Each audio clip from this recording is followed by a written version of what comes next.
compo sa TH16. And ang recommend ko nga pala kapag halimbawang mag-TTH 16 kayo, tapos makuha nyo si Fox, i-ano nyo lang, i-upgrade nyo ng upgrade si Fox. Kasi maganda na yan pagka may Fox na kayo. Pwede na kayo makapag-double single cycle sa RC charge. So yun lang. Tapos tara, ba na tayo. Madalas din may TH18 pa ako nakakatapat dito eh. O ito TH17. We'll see kung paano natin makukuha to. I think mostly kumukuha talaga akong value dito sa splitter.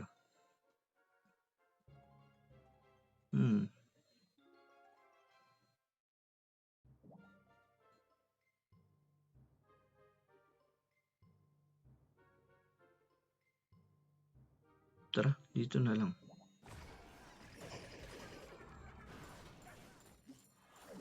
First INV. So, ang INV natin pagka single cycle every 6 ng countdown dun sa taas. So, kapag ka nag-0, ability naman ni Fox ang gumagana niyan. So, INV, pagka nag-0, ability ni Fox. Tapos, nag-6, drop tayo lagi. I think makukuha yung TH dito. Oy! Bakit na?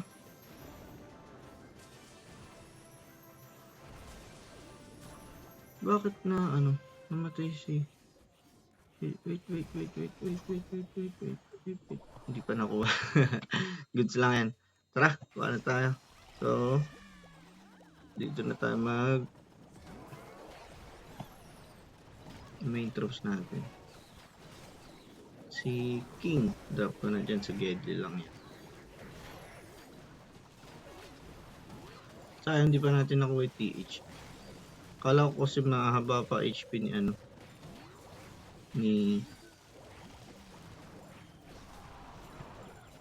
ni Fox. Hindi ko napansin yun na. So, naglikuan sila. Mapapansin nyo, nalinis natin gawin na to. Dito tayo nag-drop. Paikot sila ngayon dito. TH ang huli. Pwede tayo mag-totem, I think. Mamaya na pagka na, nag-wear off na yung OG. Okay. Totem tayo dyan.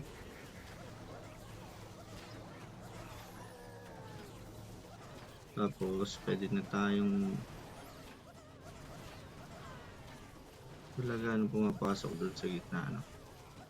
Dapat hindi ko pa gagamitin si Warden pero goods lang, naka-auto naman yan. Rage tayo dito. Queen's ability na ako.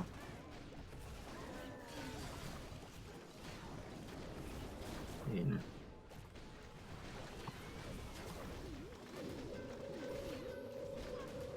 Nakakalimutan ko. No need nga pala mapaabot yung Warden ability sa TH or sabog ng TH. Kasi sa bagay, ihuli naman natin siya. Pero, recommend ko kasi mag-Warden ability kapag ka matitake down ng TH. Kapag ka nandun si Warden. Kasi nga, may sabog yun. Kaso nga lang, TH17 nga pala to, walang sabog to. So, possible yan sa mga mid-section ng banat mo, pwede kang ang tawag doon. Uy, TF tayo. TF pa nga. Daldal kasi. Okay, so lipat na tayo kay Ladypool. So, TH17 to.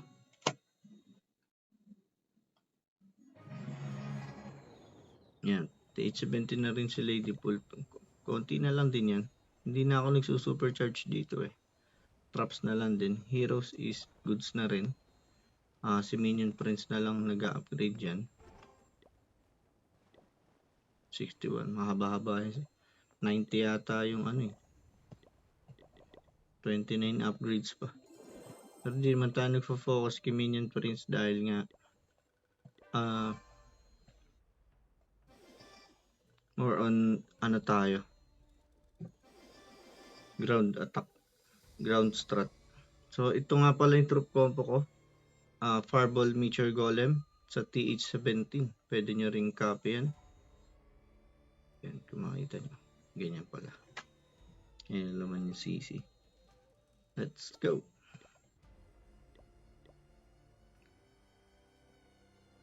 Sana ma-promote tayo this week. Oy, yun na nga.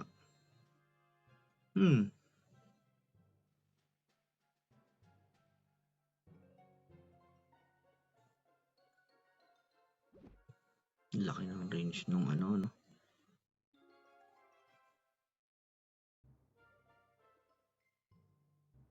Dito tayo mag-ano. Ganda dun sa Inferno. Hehehe. Try natin kung aabot tayo dun.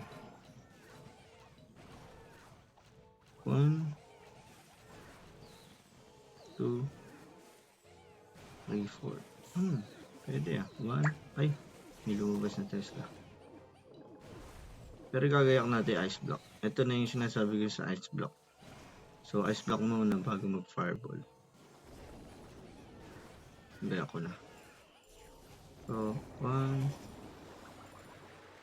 2. Okay. 1, 2, 3, 4. Ay, ba't doon pumunta? Okay lang yan.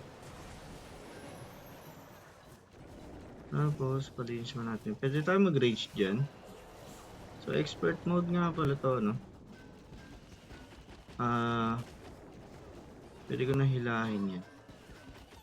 Tapos, Meteor Golem na tayo.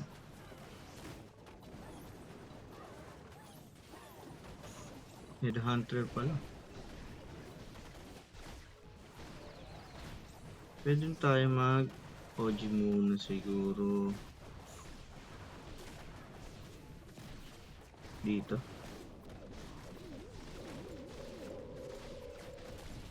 Uy, wala nyo.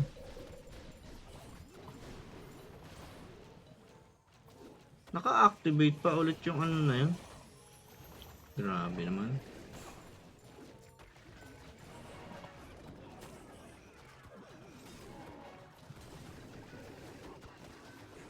Si RC gamitin natin ability.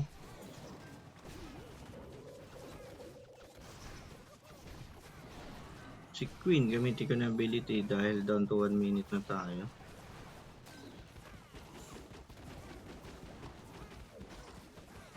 Pwede ako mag-wizard dyan.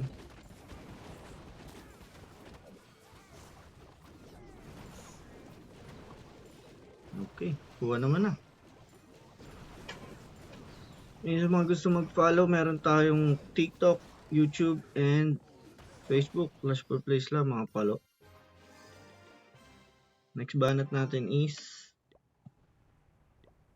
sa TH18, yung ating main account, si Deadpool.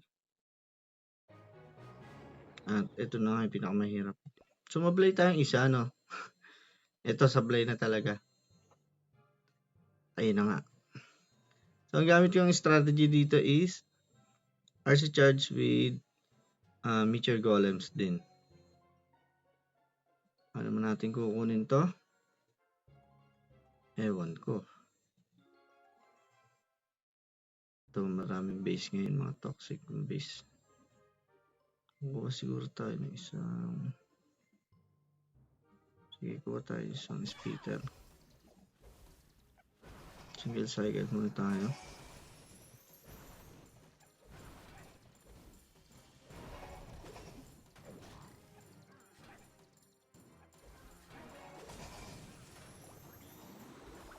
Tornado pa nga in dyan.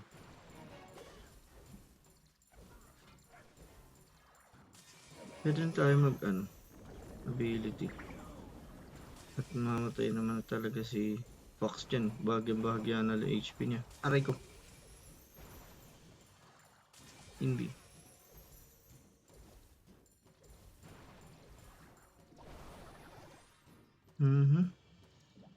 Ito si Queen.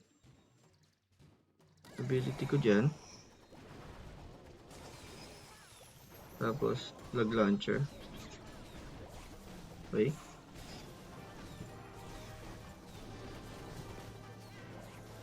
Si King drop ko dyan. RC drop ko na rin. So mag-OG tayo. Dito. Tapos, ay meron pa pala tayo. Papalinis natin yan. Dapat maalinis nila agad yan. Bago sila maglikuan. O yun. Kita niyo pumasok dun. Tapos, ability na tayo ni Warden. Then,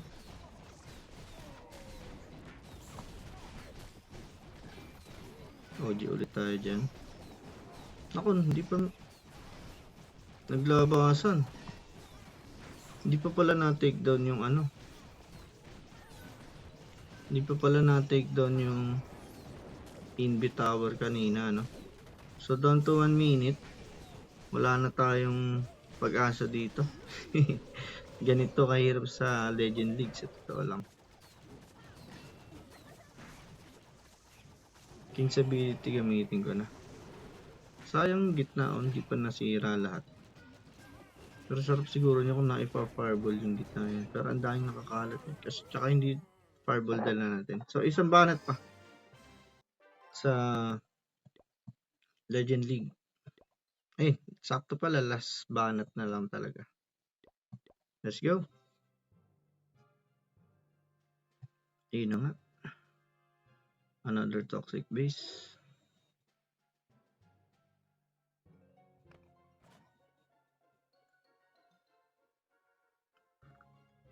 Kunin natin yun. So, TH tayo dadaan after this.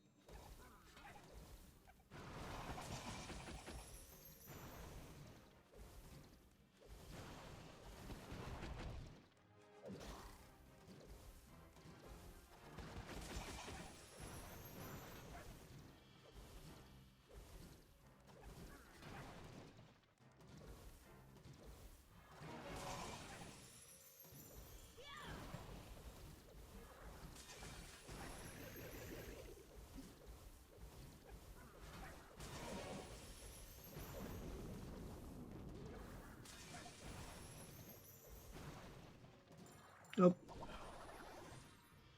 Tapos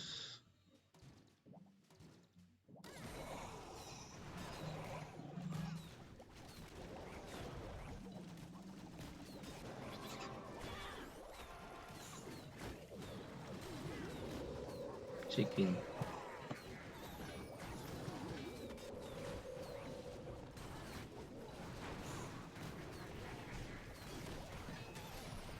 Tapos ang i-audio natin dyan is ay, chicken pumasok sa loob.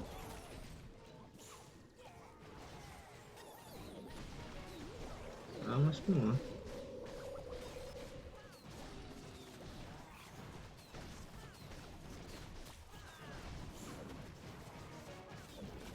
OG ko ulit to eh.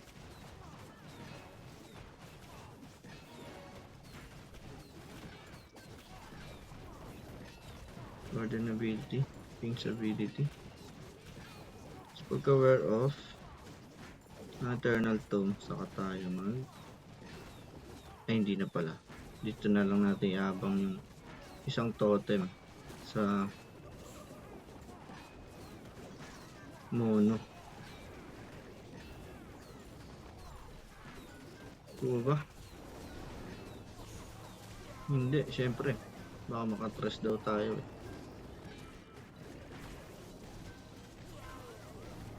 Free hit si MP. GG's mga chip. Thank you sa mga nanood, sa mga nakatapos ng videos. Pasensya na, ganyan pa lang ako mag-videos. Medyo hindi naman talaga ako kagalingan, pero at least kahit pa paano ba kami matutunan kayo sa akin. So yun lang, sa mga gusto mag-follow, meron tayong TikTok, Facebook, and YouTube. Clashpool Play lang. God bless. Ingat-ingat.